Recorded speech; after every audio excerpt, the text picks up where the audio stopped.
Want to see themselves reflected in the places they work and in the media they watch and the books that they read. And it's important to be able to read a document and not feel excluded by it.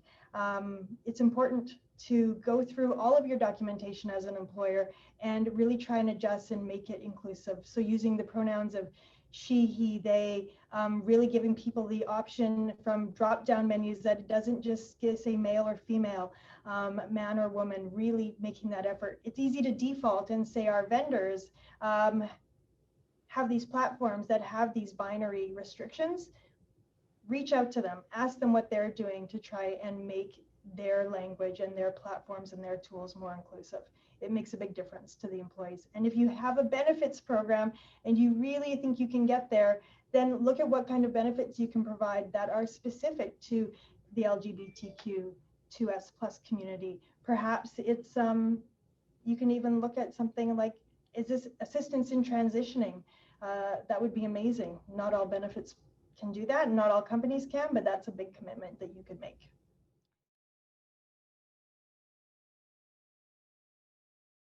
You can do when you're looking at your job descriptions for hiring, go through and put in gender neutral language. Really think about what needs to be in a job description when you're going to post it and look for applicants. Take out the nice to haves, make it really true to the job that you need to hire for or you're wanting to hire for, to allow for the most inclusive applicant pool to come in and apply. Have your hiring managers get training in unconscious bias interviewing. Don't assume that your hiring managers know how to interview with that in mind. It's highly likely that if they haven't had training, it's not going to be natural to them. That's why it's called unconscious bias.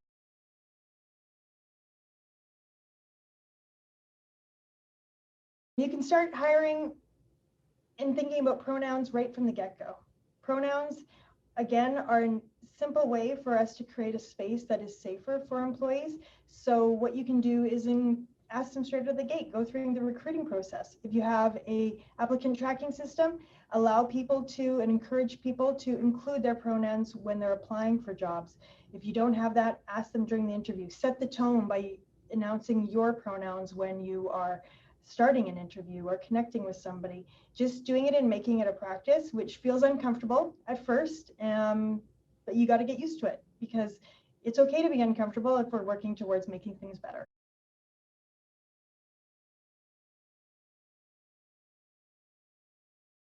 Think about creating a gender neutral environment.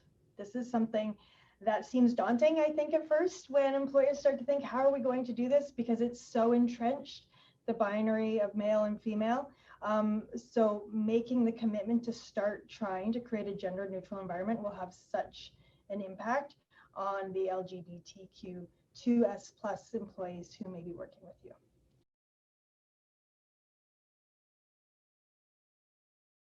This kind of work is so important, and we're going to make mistakes, and that's okay.